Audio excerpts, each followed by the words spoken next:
Do you have an autistic or disabled preteen that will likely need services as an adult?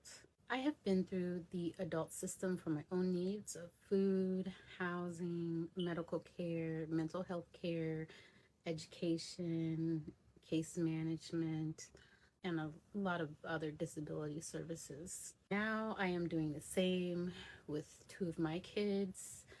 One is just becoming an adult, and one is still going through the transition processes. The advice that I give to all the families who I consult for is that they start as early as possible. I'd say 12 to 13, 14 is about the right time. Some states start as soon as high school, the first high school IEP. Some states don't start until 15, but in the United States, it's mandatory that you start looking at those type of services at age 16 in the IEPs. So look around your region, see what the landscape is like, look on forums, see how people in your area feel about the services. Some states are just like a services cliff where you have services that are federally mandatory, but the state doesn't mandate them. Some of them are just basically you get the federally mandated under 21 services and then you just have almost nothing. So that's what they call it, a cliff, a services cliff. So you want to see what are the adult services. Some people move to different states for different adult services. So you really want to know what's going on before you get there. Try to look at it when there isn't as much pressure. Even if your kid is already an adult or they're older than the age I said, it's still good because nothing is written in stone. You can still change and get on wait lists and different things. That's another reason I say start early, is because there are a lot of wait lists. So by the time your kid is an adult, you already want to have been put on those wait lists. So during that time, their name will come up. One thing I do want to stress throughout this entire process is your loved one's skills when they turn 21 are going to be more than they are now at age 12 or age 13.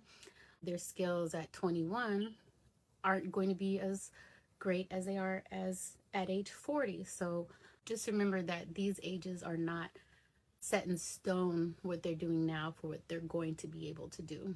One thing you want to remember is don't look at the future with a doom and gloom filter. You want to imagine your loved one's best life in the future when you're looking for services, because you will take your mind to an improper place, but also you'll literally look for the wrong services. You won't look for the great things because your mind will not be open to those things. It's just going to send you to the wrong places mentally and literally. There are some questions that you want to ask no matter what age your loved one is. Does your state have S? Different states call it different things. It's person-centered planning.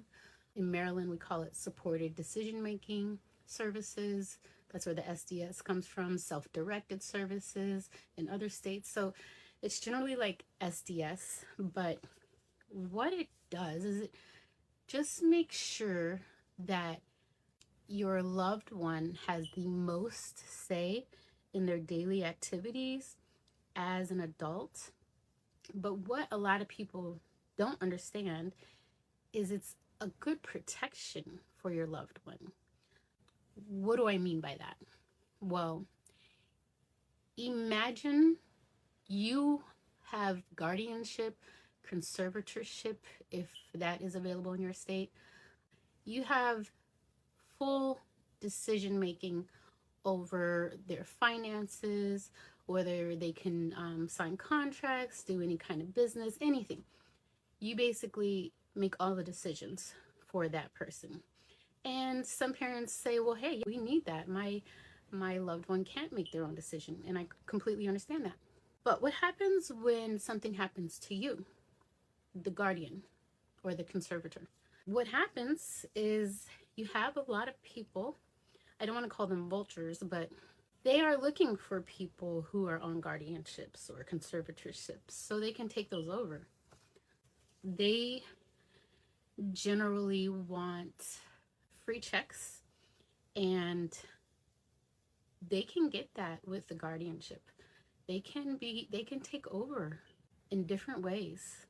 Self-directed services ensures that whatever happens to you, that that person's setup goes with them.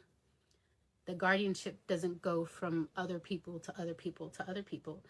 No, it goes, the the services stay with the person, and the state tries to ensure that everything that is done is in the best benefit of the person, and those are decisions that they will try to make or they make with you before their package is put together.